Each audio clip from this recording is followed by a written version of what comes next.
दोस्तों नमस्कार। आज हम लोग थ्योरम्स के बारे में बात करने वाले हैं, प्रमेय के बारे में।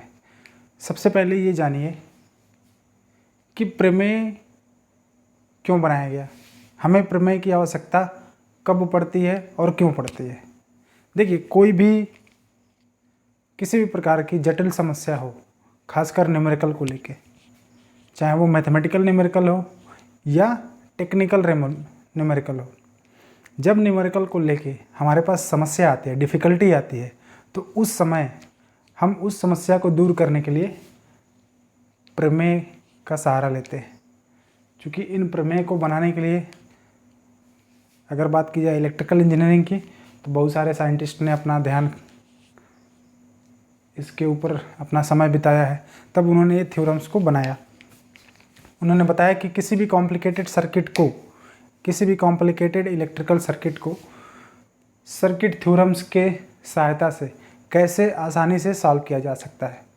सपोज अगर बात की जाए एग्जांपल के तौर पे थेवेनिन्स थ्योरम की, सपोज एक n नंबर ऑफ रेजिस्टेंसेस या n नंबर ऑफ एलिमेंट्स किसी सर्किट में कनेक्टेड है और किसी एक उसी में से किसी एक एलिमेंट के अक्रॉस वो वोल्टेज पूछ दिया, करंट पूछ दिया, तो कैसे फाइंड आउट करेंगे।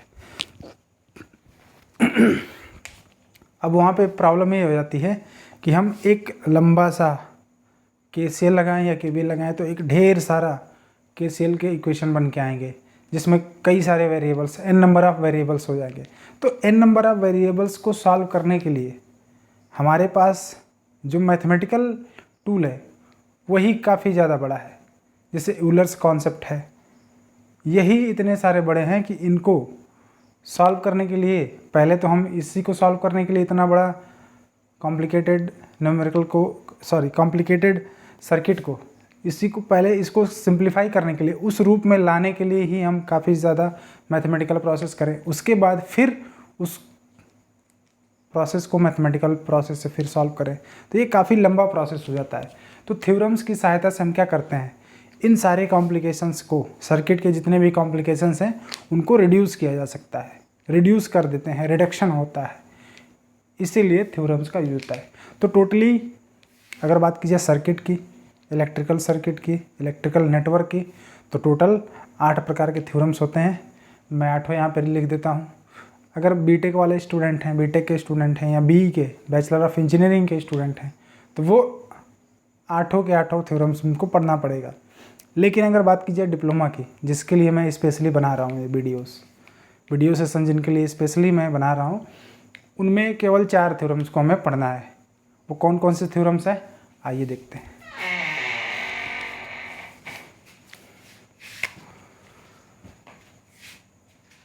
सबसे पहला होता है superposition theorem.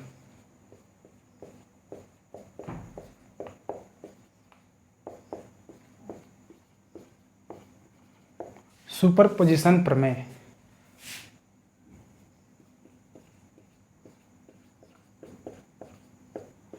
Thevenin's theorem, Thevenin का प्रमेय। दूसरा है इसी से जुड़ा हुआ नॉर्टन्स का प्रमेय, नॉर्टन्स थ्योरम। फिर हम लोग देखेंगे, सीखेंगे मैक्सिमम पावर ट्रांसफर थ्योरम के बारे में।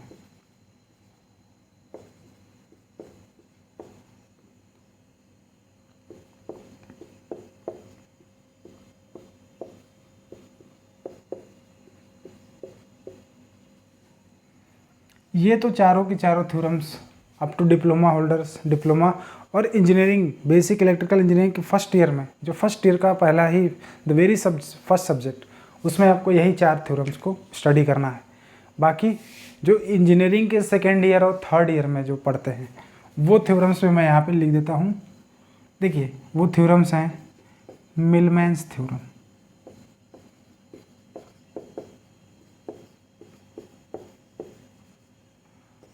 इसके बाद Tellegen's theorem,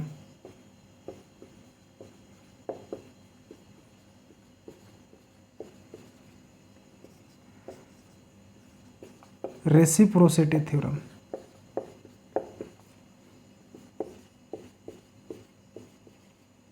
then after compensation theorem.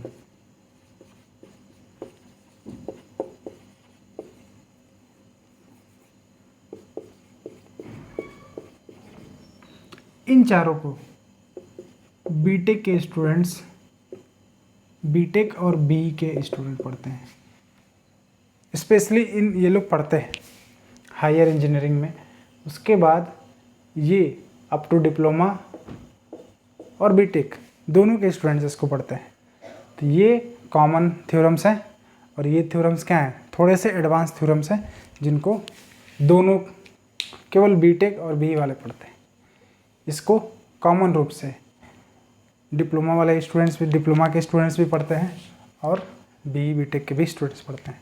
तो सबसे पहले हम लोग शुरू करेंगे सुपरपोजिशन थ्योरम के बारे में सीखेंगे। आज इस क्लास में हम लोग सुपरपोजिशन थ्योरम के बारे में बात करेंगे। आप एक इसका स्क्रीनशॉट ले लीजिए। देखिए, सुपरपोजिशन थ्योरम के बारे में हम लोग बात करते हैं। सुपरपोजिशन थ्योरम क्या कहता है, लिख रखा है हमने। इसका स्टेटमेंट क्या कहता है, सबसे पहले आइए इसका स्टेटमेंट देखते हैं कि सुपरपोजिशन थ्योरम क्या कहता है। इसके बाद देखिए, हमने इसको इंग्लिश में भी लिख रखा है और हिंदी में भी लिख रखा है। तो जो हिंदी माध्यम वाले स्टूडेंट्स हैं, जो अपना डिप्लोमा हिंदी माध्यम से कर रहे हैं, वो हिंदी का देखेंगे। देखिए, दोनों का देखें तो ज़्यादा बेटर होगा, क्योंकि आने वाले समय में जब वो तैयारी के लिए जाएंगे तो, या फिर फर्दर स्टडी के लिए जाएंगे, तो उनके सामने प्रॉब्लम यही होगी, इंग्लिश की प्रॉब्लम होगी। अगर टेक्निकल फील्ड से जाएंगे तो इंग्लिश की प्रॉब्लम आएगी ही आएगी, उससे वो भाग नहीं सकते। तो हिंदी में भी देखें और साथ साथ इंग्लिश में भी देखें। देखिए, सुपरपोजिशन थ्योरम क्या कहता है, ए लीनियर नेटवर्क और circuit containing more than one energy sources.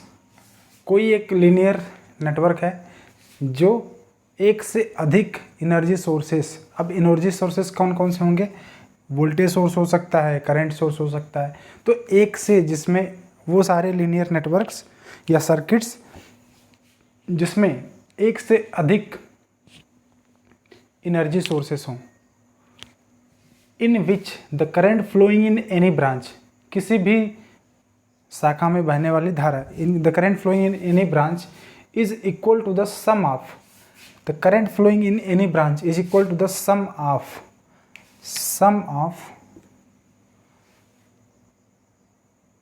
Individual currents of the circuit. Individual currents of the circuit, कौन सा सर्किट, इस सर्किट का।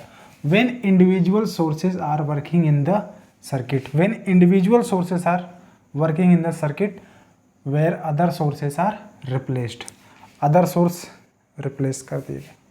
कह रहा है ideal current sources are replaced by open circuit. Ideal current sources को देखिए, हमने एक एग्जांपल ले रखा है इसमें वोल्टेज सोर्स भी दे रखा है, करंट सोर्स भी दिया है। तो हम लोग देखेंगे कि ideal voltage sources are replaced by open circuit. Ideal voltage sources को ओपन सर्किट से रिप्लेस किया जाता है। And ideal voltage sources are replaced by short circuit. Ideal voltage sources को शॉर्ट सर्किट से रिप्लेस करेंगे।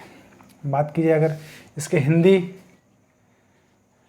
स्टेटमेंट की, तो किसी रैखिक परिपथ में एक से अधिक ऊर्जा स्रोत हों, उसके किसी भी शाखा में बहने वाली धारा उन प्रत्येक धाराओं के योग के बराबर होगी जब परिपथ में केवल एक स्रोत कार्य कर रहा हो, तथा बाकी सोर्स, तथा यहाँ पे लिख लेंगे, तथा बाकी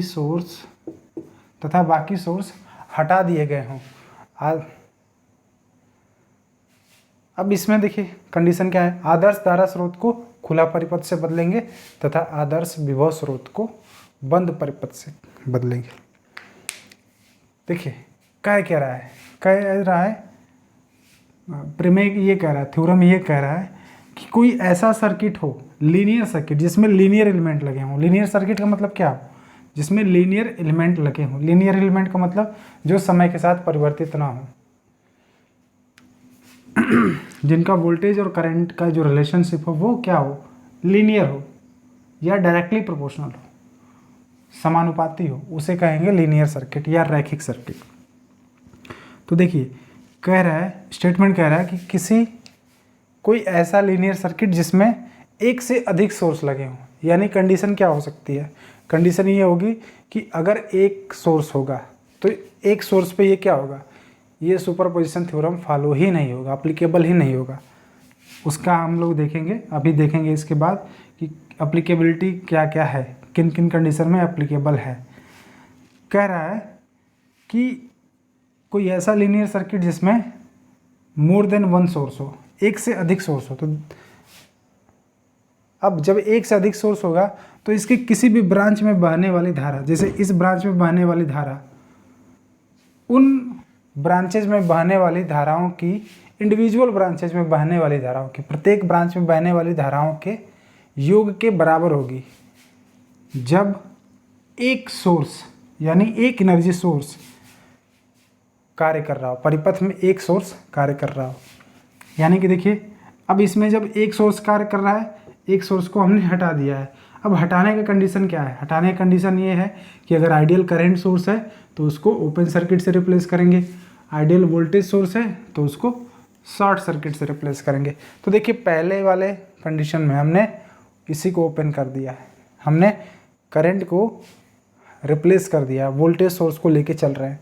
जब करंट को रिप्लेस कर दिया है तो क्या होगा, ये करंट सोर्स को ओपन सर्किट से रिप्लेस कर दिया। वहीं दूसरे में हमने करंट सोर्स को रखा है और वोल्टेज सोर्स को रिप्लेस किया है। तो वोल्टेज सोर्स किससे रिप्लेस होगा, शॉर्ट सर्किट से। तो शॉर्ट सर्किट से इसको रिप्लेस कर दिया। तो यहाँ पे I1 इज इक्वल टू क्या होगा, I1 इज इक्वल टू, अब ये इंडिविजुअल करंट्स का, उसी शाखा में बहने वाली इंडिविजुअल करंट्स का योग होगा, सम होगा, जब सिंगल सोर्स कार्य कर रहे हैं। तो I1 is equal to I1 dash plus I1 double dash, ये हो जाएगा। यही कह रहा है सुपरपोजिशन थ्योरम। चाहे एक करंट की बात करें, चाहे हर शाखा में करंट की बात करें, इसी तरीके से ये सॉल्व होगा। तो इसका एक स्क्रीनशॉट ले लीजिए या इसको लिख लीजिए। बात करते हैं इसके एक कंडीशंस की।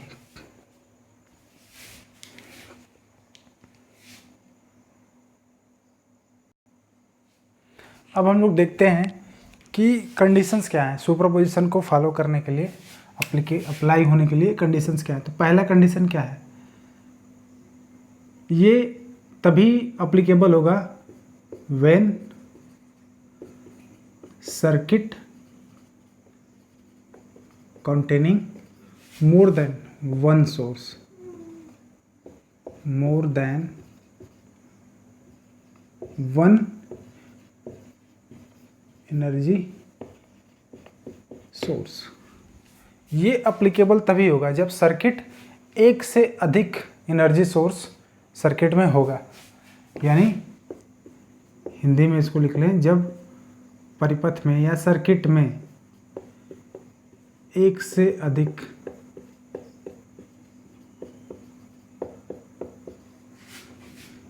अधिक स्रोत होगा।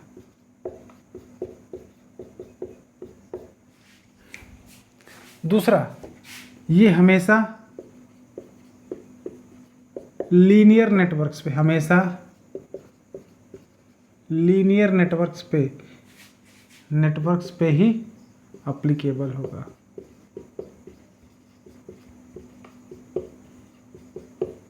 किस पे अप्लीकेबल होगा, हमेशा लीनियर नेटवर्क्स पे अप्लीकेबल होगा। अगर नेटवर्क लीनियर नहीं है तो ये अप्लीकेबल नहीं होगा। तो दो कंडीशंस हमने देखा।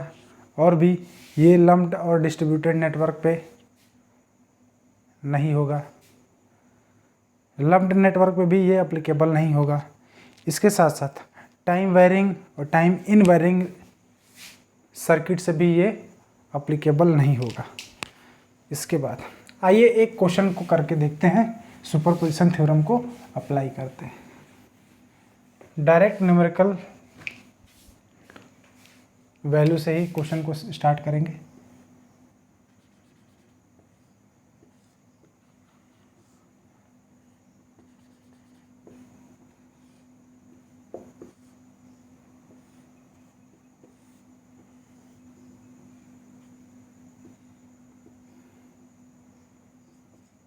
दस वोल्ट इसको ले रहे हैं, इसको 6 वोल्ट ले रहे हैं, 4 ओम, 3 ओम और 2 ओम।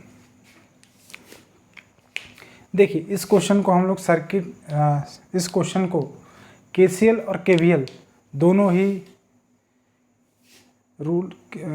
ही नियमों की सहायता से सॉल्व कर सकते हैं, दोनों ही माध्यमों से सॉल्व कर सकते हैं।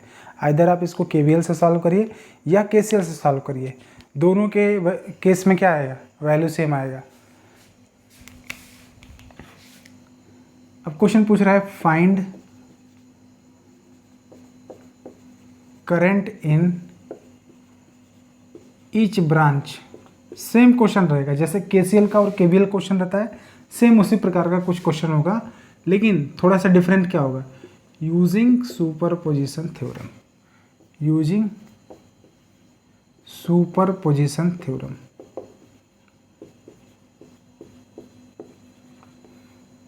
तो देखिए सुपरपोजिशन थ्योरम का जब बात की जाती है तो क्वेश्चन थोड़ा सा बढ़ जाता है।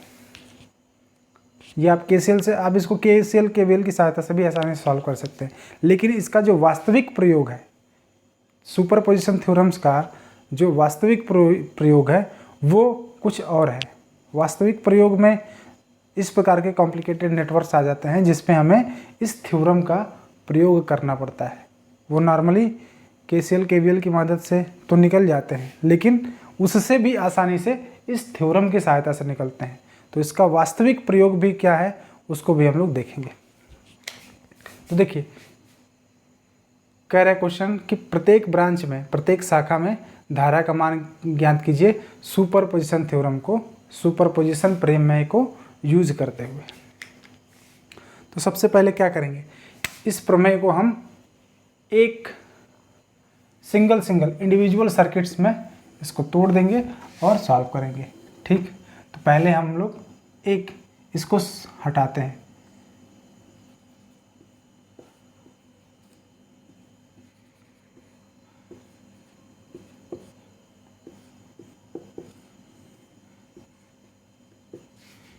ये दोनों वोल्टेज सोर्स हैं, दोनों वोल्टेज सोर्स हैं, तो voltage sources are replaced by short circuit. Short circuit का हमने एक छोटा सा 2-3 मिनट का या 4 मिनट का वीडियो था, उसमें हमने देखा था कि कैसे सिंबल्स, इलेक्ट्रिकल सिंबल्स क्या क्या क्या हैं जो इलेक्ट्रिकल सर्किट्स में यूज होते हैं। इसका मान 10 वोल्ट, ये 4 ओम, 2 ओम और ये 3 ओम। अब बात की जाए इसके सलूशन की, तो देखिए सिंपल इसको केवीएल की सहायता से सॉल्व करते हैं। I1 इसमें I2, राइट।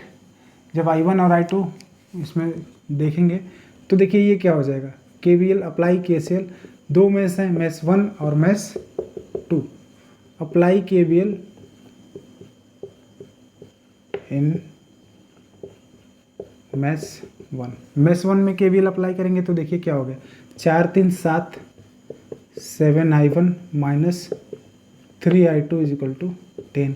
ये इक्वेशन नंबर 1 आएगा। आप इसको सॉल्व कीजिएगा। मैंने अगर इतना आ रहा है इसका मतलब आपका सही है। अप्लाई केवीएल इन मेष सेकेंड। मेष सेकेंड में केवीएल लगाने पे देखिए इसमें चूंकि कोई भी सोर्स नहीं है, कोई भी स्रोत नहीं है, तो क्या हो जाएगा बताइए, minus 3I1 plus 3 2 5I2 equal to 0। Question number 2 हो गया। अब दोनों को सॉल्व कर लेंगे। दोनों को सॉल्व करेंगे तो कितना आएगा, इसमें अगर मल्टीप्लाई कर दीजिए 3 से, इसमें 3 से मल्टीप्लाई कर दीजिए, इसमें मल्टीप्लाई कर दीजिए किससे, कैलकुलेटर की सहायता सॉल्व कर लेते हैं, काफ़ी इजीली सॉल्व हो जाएगा। आप लोग इसको सॉल्व करते रहिए, जब तक मैं कैलकुलेटर का यूज़ कर रहा हूँ तब तक आप लोग सिस्टम ऑफ लीनियर इक्वेशन से सॉल्व करिए। कैसे सॉल्व करेंगे देख लीजिए। इसको आप मल्टीप्लाई करिए 5 से, इसको मल्टीप्लाई करिए 3 से। जब 3 से मल्टीप्लाई करेंगे और 5 से मल्टीप्लाई करेंगे तो I2 का टर्म हट जाएगा, I1 का मान पता चल जाएगा। I1 का मान पता चल जाएगा तो I1 का मान किसी भी एक इक्वेशन में रख दीजिए, I2 का मान आपको पता चल जाएगा।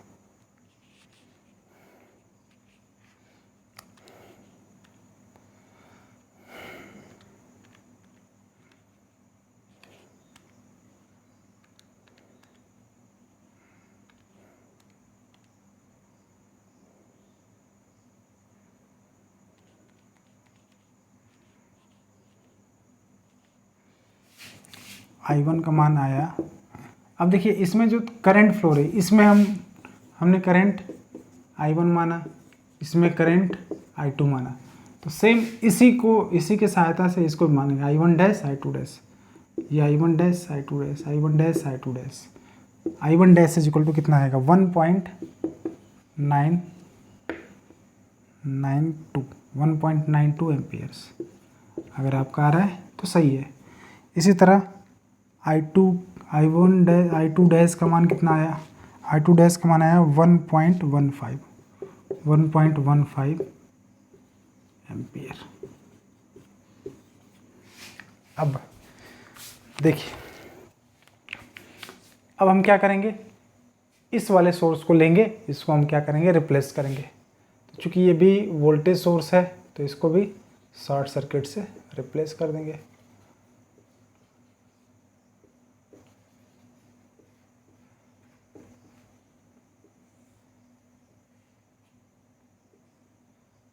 ये 3 ओम है, 2 ओम, 4 ओम, ये कितना है 6 वोल्ट है, 6 वोल्ट। I1 डबल डैश, इसमें जो करंट फ्लो होगी क्या होगी I2 डबल डैश। अब इसका इक्वेशन निकालिए। इसका जब अप्लाई KVL इन मेष 1, अप्लाई KVL इन मेष सेकेंड देखेंगे,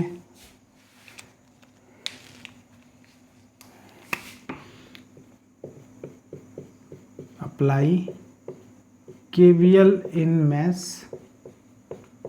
फर्स्ट, तो मेष 1 में KVL लगाएंगे तो कितना होगा 4 3 7 7I1 minus 3I2 equal to 0। Question number 1 I1 dash I2 double dash. इसके बाद इसको आप करिए, आपका आ रहा है इतना तो सही है। अप्लाई KVL इन मेष सेकंड, मेष सेकंड में KVL लगाने पे देखिए क्या हो गया -3I1 plus 5I2 is equal to -6। Question number 2। अब इसको सॉल्व कीजिए, सॉल्व करेंगे तो हमें I1 I2 और I3 की वैल्यू आएगी, सॉरी I1 डैश और I1 double dash I2 double dash का मान आएगा। थोड़ा सा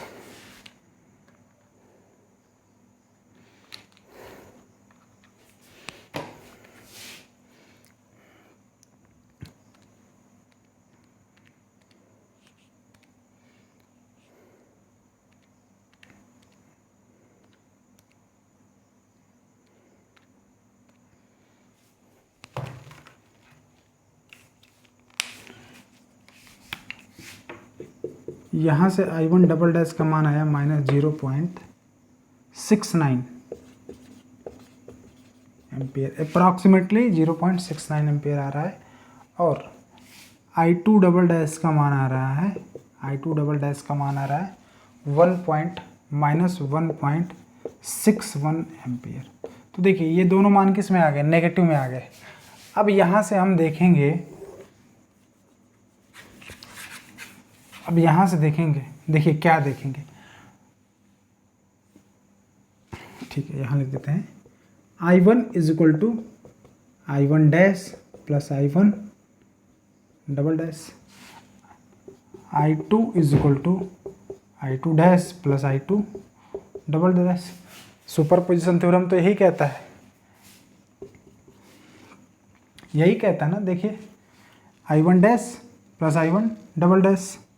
अब देखिए I1 डैश क्या है 1.92 प्लस I1 डबल डैश क्या है माइनस ऑफ 0.69, तो -0.69 कर देंगे।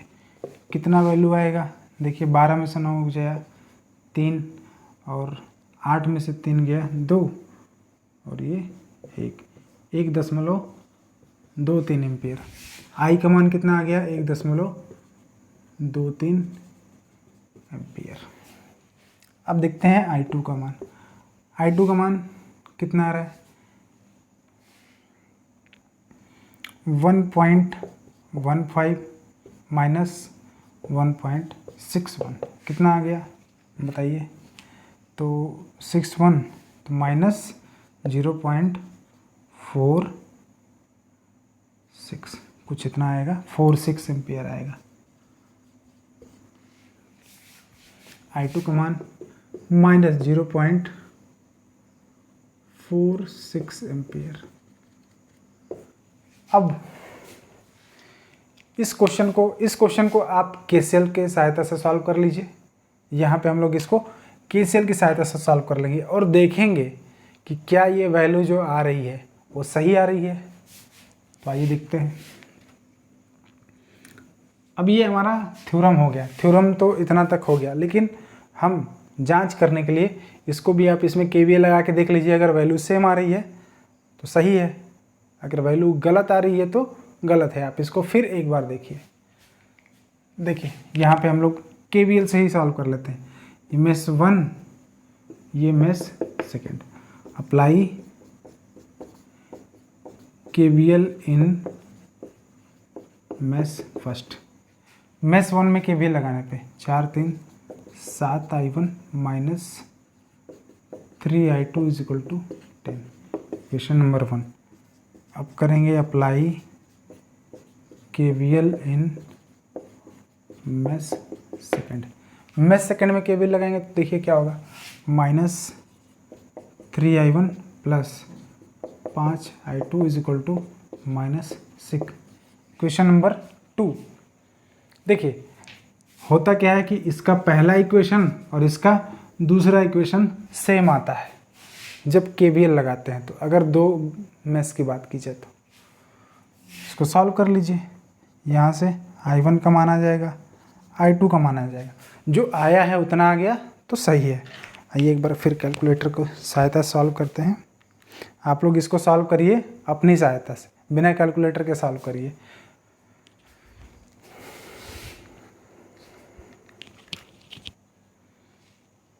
सात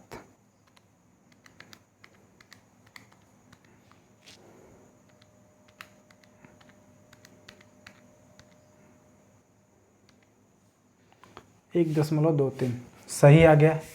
I1 का मान आ रहा है 1.23 एम्पियर, यानी I1 का मान हमने सही निकाला है। सेम इसी तरह माइनस 0.46 एम्पियर। I2 का मान भी सेम आ रहा है, यानी कि जो हमने सुपर पोजिशन थ्योरम इस पे लगाया है वो क्या है, एग्जैक्टली करेक्ट है। तो क्वेश्चन था, सिंपल क्वेश्चन था। इसी के बेसिस पे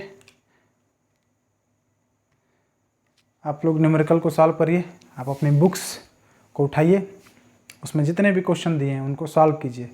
अब तो आप गूगल पे जाइए, गूगल से आप सुपर पोजिशन थ्योरम्स के क्वेश्चन को सर्च करिए और उनको सॉल्व करिए। और देखिए कि देखिए आप क्या होगा कि जब न्यूमेरिकल की प्रैक्टिस करते हैं तो प्रैक्टिस करते करते, चूँकि ये थ्योरम्स केवीएल केसीएल और ओम्स लॉ बेसिक पे हम लोग इतना समय इसीलिए दे रहे हैं, मैं भी खासकर इसीलिए दे रहा हूँ कि इनका प्रयोग आने वाले सेमेस्टर्स में और आने वाले सब्जेक्ट के लिए काफ़ी ज़्यादा है। यही बेस है। अगर ये आप नहीं सीख पाएंगे तो आने वाले सब्जेक्ट क्या होंगे, काफ़ी वीक हो जाएंगे। तो देख लीजिए, आज के लिए इतना ही। कल हम लोग थेवेनिन्स थ्योरम के बारे में बात करेंगे, थेवेनिन प्रमेय के बारे में बात करेंगे। उसके बाद फिर नॉर्टन्स थ्योरम के बारे में बात करेंगे। तो सब पे एक एक सिंपल न्यूमेरिकल क्वेश्चन देखेंगे। बाकी आप प्रैक्टिस कीजिए अपनी बुक्स के माध्यम से, इंटरनेट के माध्यम से, और पुराने जो क्वेश्चन पेपर हैं उनके माध्यम से, सेमेस्टर के क्वेश्चन पेपर के माध्यम से। आपको जहाँ से क्वेश्चन मिलता है फॉलो कीजिए, सॉल्व कीजिए। नहीं आता है कमेंट बॉक्स में आप क्वेश्चन को कमेंट में दीजिए, हम उसको सॉल्व करेंगे। तब तक के लिए थैंक यू, जय हिंद।